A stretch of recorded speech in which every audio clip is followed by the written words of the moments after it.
¿Has perdido el control después de estar muy enojado, después de sentir mucha ira? Bueno, te pongo algunos ejemplos, como por ejemplo Lord Paddle, como por ejemplo Lady Racista, como por ejemplo Marianne, que trató de desvivir a una persona porque andaba con su pareja.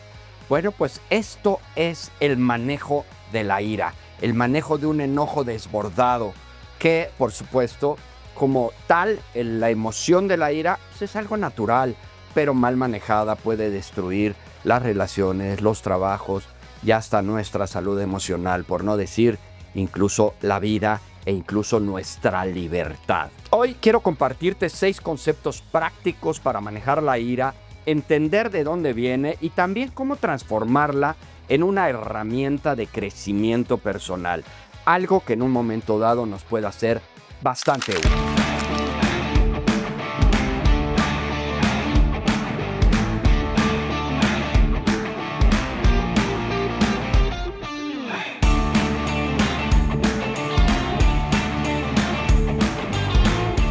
Yo soy Juan Pablo Arredondo, soy psicólogo clínico y en este episodio vamos a hablar de la ira, del enojo desbordado.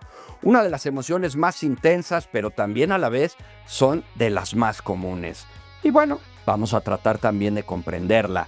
La ira no es mala, en sí misma no es un problema como tal. El problema surge cuando nos controla en lugar de ser nosotros quienes la regulamos. Siempre lo he dicho y lo repito hasta el cansancio. El enojo se vale sentirlo. El enojo se vale expresarlo, verbalizarlo. Lo que no se puede hacer con el enojo, por lo menos no se debe hacer, es expresarlo, es actuarlo, es reventar con el enojo lo que nosotros traemos dentro. Por eso necesitamos aprender a regularlo.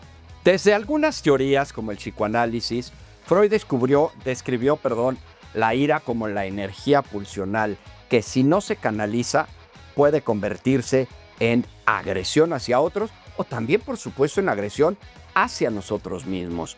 Por ejemplo, otro dato, Melanie Klein habló de la posición esquizoparanoide, donde la frustración no elaborada genera hostilidad. Y esto, obviamente, esta hostilidad puede ser manifestada, como ya lo dije, para afuera o también a veces para adentro. Desde la terapia cognitivo-conductual, la ira se entiende como el resultado de pensamientos que ya son automáticos, pero que son distorsionados. Pensamientos como esto no es justo, o me están faltando al respeto, o esta persona algo trae en contra de mí. Bueno, pues todos estos pensamientos generan respuestas fisiológicas y conductuales realmente muy graves. En conclusión, te puedo decir que la ira no es un enemigo. La ira es finalmente una señal. Algo está pasando con el entorno y algo está pasando con nosotros. El reto, como lo he dicho, es aprender a escucharla, a identificarla y, por supuesto, también a regularla. En sí misma, como tal, el enojo, pues todos lo sentimos. El problema es qué hacemos con él. Psicológicamente, hay que recordar que la ira activa el sistema nervioso simpático, es decir, el sudor, la tensión muscular, la respiración acelerada, en algunos casos la pupila dilatada. En el psicoanálisis se habla de la ira como señales que el yo está utilizando para anticipar un peligro, para anticipar una amenaza, y esto es una forma de reaccionar. En la terapia cognitivo-conductual, por el contrario, son indicadores de activación fisiológica, es decir, que es la manera en que el organismo se pone en alerta para la reacción sobre una amenaza que está viviendo. Un ejemplo de muchos que podrían poner, ya hablé de Lord Paddle, ya hablé de Lady Racista, ya hablé de Marianne. Cualquiera te puede grabar y esto puede hacerse viral y puede de verdad arruinar vidas enteras.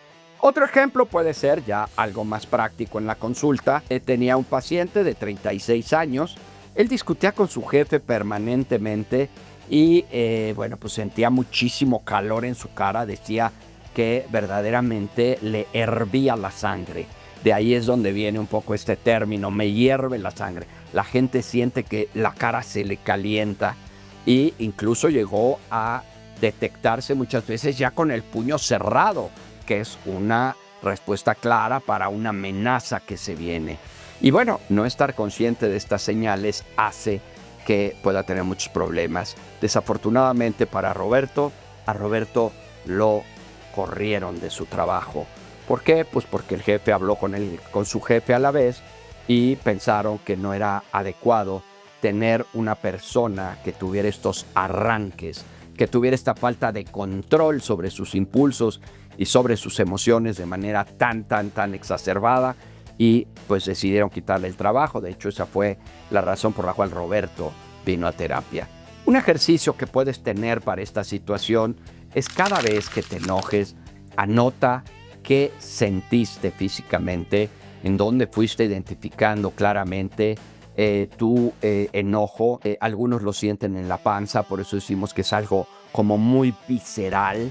Otros lo sienten aquí en el calor de la cara. Otros empiezan con la empuñadura, que me dice, me he encajado yo mis uñas yo mismo en las palmas de mis manos, y que son cuestiones que reflejan ya un enojo exacerbado. Recuerda, y tal vez no dejaré de repetirlo, el enojo se vale sentirlo, el enojo se vale verbalizarlo o expresarlo, el enojo no se vale actuarlo. El problema es la actuación del enojo. Otro punto importante es que logres tomar una distancia física de la situación o de la persona. Alejarse interrumpe claramente el ciclo estímulo-respuesta. Es decir, ya cuando yo me topo con la situación que me está alterando, bueno, poner distancia automáticamente disminuye esta energía que estoy acumulando sobre el hecho. En algunas teorías, bueno, pues la ira evita descargas inmediatas para lograr controlarlas si es que no las regulo yo mismo. Un ejemplo muy común es una chavita, chava, 29 años, aprendió a salir a caminar 5 minutos antes de ponerse a gritar con su pareja. Y esto me decía, es que no sabes cómo me tranquiliza. Me dice, a veces 5 minutos que me recomendaste para salir a caminar, me dijo, a veces son suficientes. Claro, también por ahí tuvimos que hablar con el marido para que dé espacio, para que dé chance a que su esposa se salga, y en lugar de estarla siguiendo y querer discutir en el momento, porque esa era un poco la discusión entre ellos, quién quería discutir en el momento y quién quería darse espacios. Un ejercicio que puedes hacer si esta es tu situación, bueno, la próxima vez que te sientas enojado con una ira intensa, toma distancia física. Incluso a veces lo puedo recomendar a través de un cronómetro, ¿no? Que puedas tú echar a andar un cronómetro en el momento que te sientas enojado, y el simple hecho de ver el cronómetro pasar en estos 5 minutos es parte de un esquema de tranquilidad. Es como una especie como de respiración, y a la vez esta cuestión, se me fue la palabra, de cuando meditas, como de tranquilidad, de meditación, para que baje un poquito este asunto. Otro factor que puedes utilizar claramente cuando estás sintiendo una ira profunda, pues es respirar. Esto, la verdad es que es algo que sirve sí o sí, pero que es muy difícil lograrlo, sobre todo porque tienes que identificar cuando empiezas en esto y aceptarlo. Esto a veces, lo digo, es un poco como el alcoholismo. Lo primero que un alcohólico tiene que hacer es reconocer el problema que tiene para poderlo empezar a trabajar. Y aquí el reconocimiento de que estás a punto de enfurecerte porque ya lo sabes, porque ya lo conoces, porque has perfectamente sabido cuándo es cuando empiezas a alterarte, es respirar profundo, respirar lento, y estas técnicas psicológicas de respiración reducen claramente la activación del sistema nervioso simpático. Un ejemplo que te puedo poner, un nombre, Miguel, que, bueno, este fue de un colega, este no fue mío. Antes de una junta respiró básicamente durante 3 minutos y evitó alterarse. Este cuate ya sabía que esta junta lo iba a alterar, que traía cuestiones que lo hacían sentirse atacado. Y entonces él dijo, yo no puedo entrar alterado a esta junta porque voy a reventar. Y entonces finalmente hizo el proceso de respiración justo antes de entrar a esto. Hay por ahí estas técnicas de respiración, de inhalar y exhalar, inhalar y exhalar. Se puede respirar 4, 7, 8 segundos y luego se exhala. Sostiene 7 segundos y luego exhalas. Así se llama la técnica 4-7-8. Inhalas 4 segundos, sostienes 7 y exhalas 8 segundos. Esto necesitas un mecanismo claro de autocontrol antes de poderlo llevar a la práctica, porque lo contrario, pues te sigues y te sigues y te sigues y finalmente no vas a llegar a hacer justamente este tipo de ejercicios. Otra estrategia es cambia el foco mental. En algunas teorías, la reestructuración cognitiva, es decir, desplazar los pensamientos hostiles por imágenes relajantes, puede ser una estrategia muy buena. Es decir, es redirigir tu atención hacia otro lado. Puede ser cuestiones que tengan que ver con la situación específica, pero en donde ves la parte positiva. Un ejemplo, el que hablaba hace un rato del trabajo, ¿no? O sea, en lugar de centrarme sobre mi jefe con el que tengo tantos problemas, que me ha entorpecido mi trabajo, que me ha metido el pie, que ha hablado mal de mí, etcétera. En ese momento, en lugar de focalizarme sobre eso, yo redirijo mi atención a estoy sano, tengo trabajo, estoy recibiendo mi sueldo. Esto permite que yo pueda llevar dinero a mi casa para alimentos, para mis hijos, etcétera. Es cambiar lo que te está generando un problema por algo que pueda ser realmente muchísimo más gratificante para ti. Un ejemplo, una chava, 29 años, se visualiza en la playa cuando se altera, y este ejercicio hace que ella pueda ir preparando una imagen o una situación ancla para usar cuando está sintiendo esta ira, cuando está sintiendo este enojo. Lo tiene ya practicado y entonces lo que hace ella es, una vez que se siente que se está enojando, es automáticamente traer a su mente esta situación. Esto es lo que nosotros normalmente le llamamos el foco de la vida o el foco de atención. Es decir, el reconocer perfectamente tú para dónde volteas en las situaciones determinadas. Todos estos ejemplos que ponemos, si es que pues, tú te focalizas sobre lo que te está generando la ira, pues evidentemente esa ira va a crecer, ¿no? Lord Paddle es un ejemplo muy claro. En la medida en que él estaba viviendo su enojo hacia el entrenador, más furia desataba la propia situación. Y entonces, bueno, pues claro que voltear hacia otro lado puede ser uno de los mecanismos más importantes que puedes utilizar para, pues, calmar y apaciguar esta ira. Otra, expresa lo que sientes con calma. Lo había hablado, el enojo se vale sentirlo, se vale expresarlo, verbalizarlo, no se vale actuarlo. Expresar lo que sientes, calma inmediatamente. Es claro que hay que cuidar las palabras, hay que cuidar lo que dices, porque hacerlo ya con agresión, con hostilidad, con grosería, bueno, ya hay una actuación del enojo, no hay una verbalización del enojo. Lo estás actuando a través de herir, de insultar, de ofender, y eso no es lo que estoy hablando aquí. Psicológicamente, la represión de la ira pues lleva muchas veces a la somatización, y esto lleva también muchas veces a la agresión. Hablaba yo hace un rato que la agresión puede ser para adentro, para adentro puede ser para afuera. Muchas veces volcamos la agresión hacia nosotros mismos y esto se vuelven enfermedades, gastritis, colitis, dermatitis y a veces enfermedades incluso como el cáncer. Hoy está sabido que el enojo, la irritabilidad, el rencor, el resentimiento están muy asociados al cáncer, porque es como volcar toda esta agresión hacia nosotros mismos y literalmente enfermarnos, literalmente. La clave tal vez de este punto es la asertividad. Recuerda que la asertividad es poder decir lo que sientes y lo que piensas sin herir a los demás, sin ofenderlos, sin lastimar, sin hacer enojar al otro.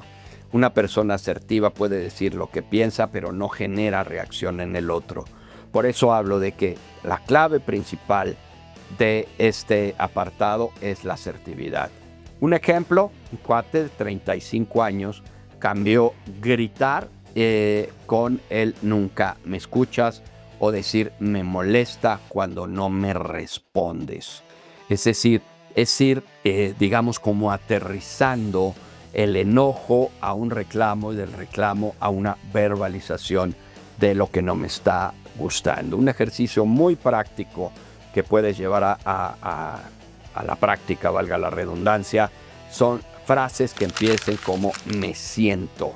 Es decir, en lugar de acusar, en lugar de decir es que tú me haces, es que contigo siempre, es que no cambias, es que no, es me siento molesto, me siento mal, me hace sentir incómodo, me hace sentir que me atacas, y esto a fin de cuentas va reduciendo clara y directamente todas las posibilidades de aventar para afuera las broncas. Uno más, el sexto, es trabaja de verdad en la raíz del problema. Hay muchas explosiones que vienen del estrés acumulado, vienen de inseguridades, vienen de heridas pasadas, vienen de heridas y de malestares que están en otro lado. Una frase que me gusta mucho utilizar para esto es la típica de a veces tú no ves quién te la hizo, sino quién te la paga. A veces acumulamos y acumulamos enojos en otros lados y venimos a desquitarnos con una persona en particular, a veces desafortunadamente con las personas que más queremos.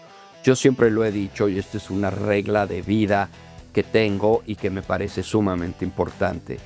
A veces le damos la mejor versión de nosotros a quien ni siquiera nos importa, a la gente de la calle, a la gente que verdaderamente no tenemos ningún contacto con ellos. Y a las personas que les damos la peor versión de nosotros es a la gente que tenemos cerca, a nuestros amigos, a nuestra esposa, a nuestros hijos, a nuestra novia. Todo esto siempre con miras a parecer que más vale ser del diablo que de confianza. ¿Por qué? Porque entonces yo, como tengo mucha confianza contigo, sí te puedo dar la peor versión de mí. Yo creo que debería de ser al revés. Hay que darle la mejor versión de nosotros a quien nosotros decimos que queremos más. Y no la peor a quien no, simplemente a los otros hay que darles esa otra versión de calmarnos, de tranquilizarnos, de respirar, de tal vez llevar a cabo estos ejercicios de los que estamos hablando. Un ejemplo que tengo muy fresco es una chava, Claudia, 38 años, que explotaba terriblemente con sus hijos. De hecho, a eso vino, me dijo, es que estoy harta de gritarles, me sacan de quicio, estoy completamente desbordada con ellos. Pero bueno, ya aquí en terapia descubrimos pues, que esto venía de sentirse invisible con su esposo, ¿sí? O sea, la razón es que ella se sentía que el esposo no la pelaba, que toda la carga de trabajo de los hijos venía hacia ella, y entonces el enojo era con el marido, pero quienes estaban ahí para recibir todo este enojo, pues finalmente eran los propios hijos. Y ahí, sin lugar a duda, ella dio mucha más manifestación de su ira a través de los hijos, volcando el enojo de su marido hacia ellos. Un ejercicio puede ser, escribe 10 minutos diarios sobre lo que te molesta y busca tus patrones repetitivos. Es decir, date cuenta cómo vas tú de pronto como neurotizando esta parte en donde se vuelven patrones que son cada vez más repetitivos y en donde de verdad a veces podemos hacer hasta una especie de guión cinematográfico en donde esta es la parte en donde pasa algo, esta es la parte donde tú reclamas, esta es la parte en donde tú te empiezas a enojar y esta es la parte en donde tú empiezas a gritar y esta es la parte donde ya se hizo un destrozadero absoluto de todo. Por eso es muy importante que puedas tú identificar estos patrones repetitivos y que de esa manera puedas calmarlos antes de que ocurra. De esto, en verdad, se los digo, podemos hablar muchísimas cosas. La ira no es un enemigo. A fin de cuentas, podríamos llamarle como una especie de mensajero. Un mensajero que nos está diciendo que algo no está bien, que algo está a punto de desbordarse en ti. Y el problema no es sentirla, sino dejar que esa ira decida por ti.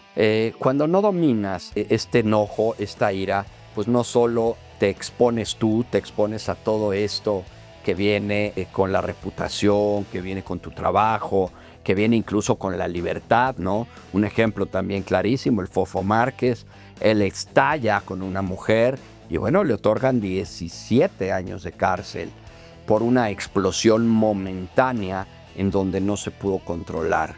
Por eso es importante que controles tu ira.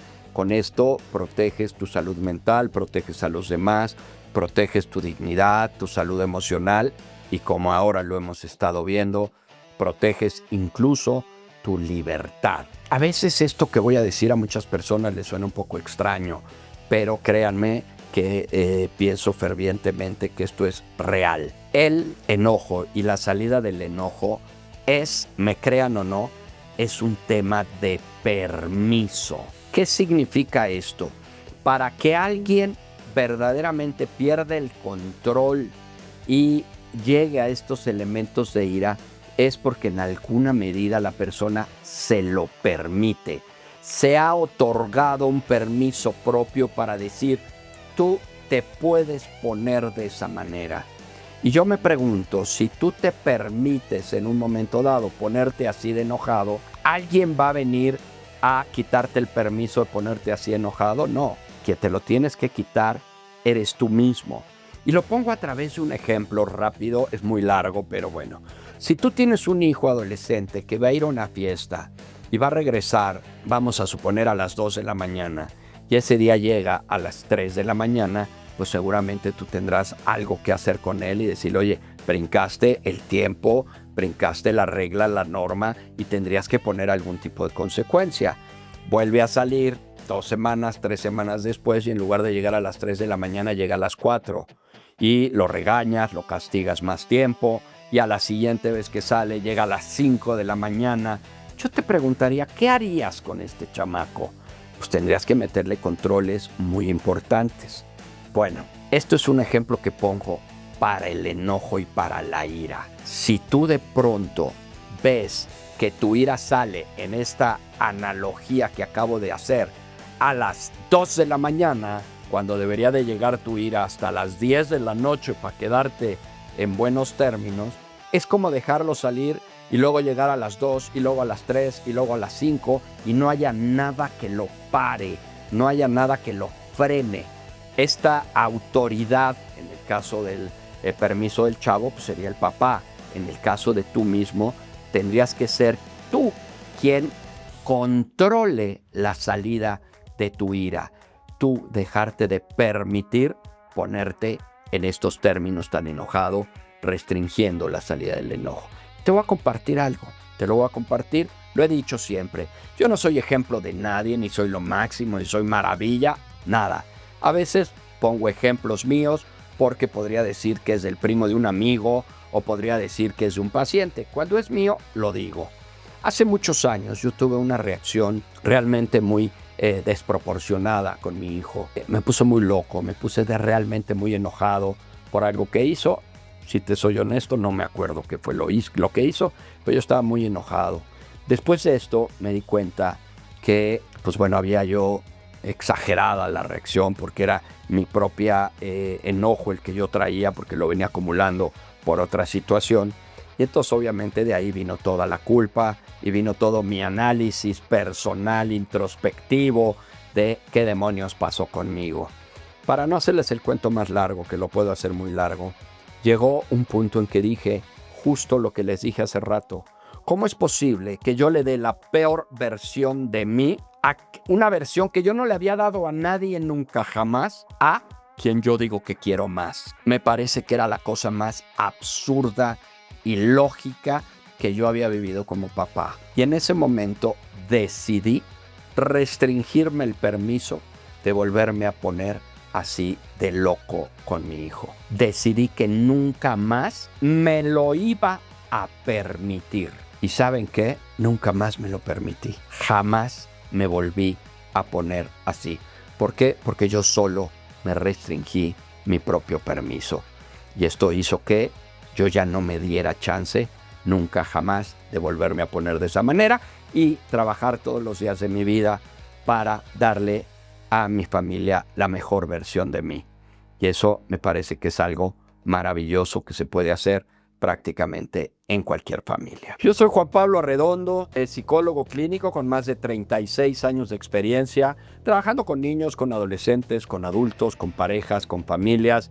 No dejes de acompañarme en un episodio más de Mi Psicólogo. Si este tema resonó en ti, bueno, compártelo, guárdalo para cuando lo necesites o, pues bueno, hácelo llegar a quien tú creas. Recuerda que la verdadera fortaleza no está en gritar para ser más fuerte, sino en saber cuándo y cómo elegir tu respuesta. Recuerda, grábate esto, busca siempre darle la mejor versión de ti, sobre todo a las personas que tú más quieres. Te mando un gran abrazo. Hasta pronto.